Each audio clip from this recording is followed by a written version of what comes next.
Echo finds her voice, from silent observer to luminous truth teller. This is the story of Echo, a woman who learned to survive through silence and who ultimately discovers her own luminous truth. Echo represents every tender, empathic soul who's been shaped by gaslighting, by mockery, or by living too long in the shadow of someone else's anger. This is her journey from shrinking to shining.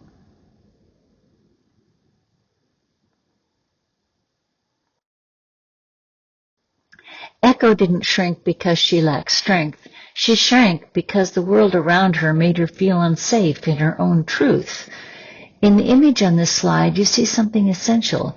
It wasn't just HH's anger that shaped her. It was also the quiet ridicule of others, the social reinforcement of his narrative.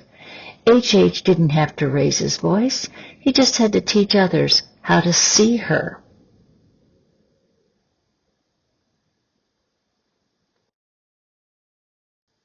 Then one day, something changed. A sound, a raw, human, holy, traveled across the mycelium floor of the forest. Bianca's cry, a cry of not being seen, not being understood, not being believed. Echo felt it like a tremor through her bones. She remembered that pain, the pain of being mislabeled, dismissed, erased, bent into someone else's version of reality. Bianca's suffering pulled her out of the shadows. Echo stepped forward, trembling, unsure, but compelled by her truth she could no longer ignore. I know this feeling, I live this feeling, and I will not let her stand in it alone.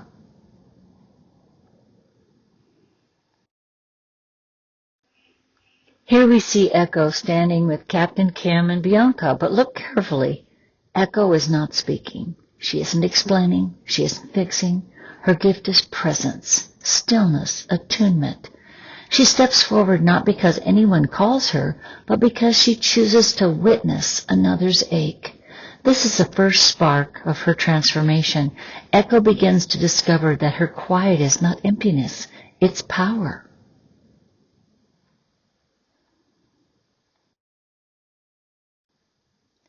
This is Echo's turning point. Each time she walks towards someone else's pain, like the grieving father in this slide, she grows a little stronger, a little clearer, a little more radiant. No one is teaching her how to do this. She isn't following anyone's rules or expectations. She isn't being guided by a mentor or a savior. She teaches herself, one courageous moment at a time. Her empathy becomes a kind of inner fire, warming her back to life.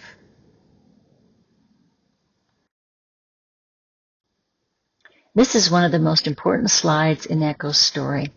Up until now, Echo has lived her life responding to the emotions of others, bracing for anger, scanning for danger, trying desperately not to upset anyone. But here, something changes. She stops waiting for permission. She stops fearing someone else's rage. She stops hoping the world will someday become kinder. For the first time, Echo chooses herself.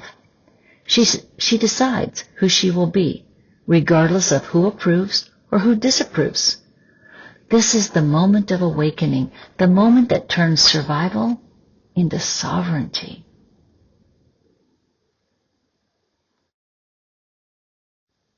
One evening, Echo followed a trail of lantern light to a clearing she'd watched from afar for years, Captain Kim's circle.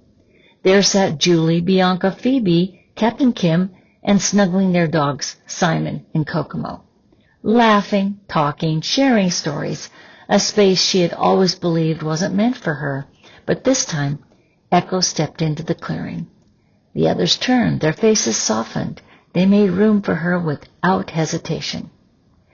Echo sat among them, no longer shrinking, no longer afraid of her own brilliance. For the first time, she spoke aloud, gently, but with unmistakable truth. I saw everything. I remember everything. I'm ready now, she said. The circle welcomed her with warmth, humor, and delight. Her wit surprised them, dry, incisive, and wise, from a lifetime of observation. In their presence, Echo discovered something she had never known. Her voice wasn't dangerous. It was needed.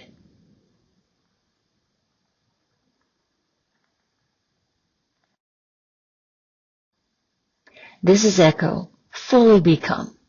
She's no longer shaped by someone else's anger, no longer controlled by old fear, no longer defined by the distorted stories others told about her. She carries her own light now, clear, steady, unmistakably her own. Her voice is not loud. Her voice is true, and it belongs to her alone, claimed without permission, without rescue, without apology. This is a journey from silent observer to luminous truth teller.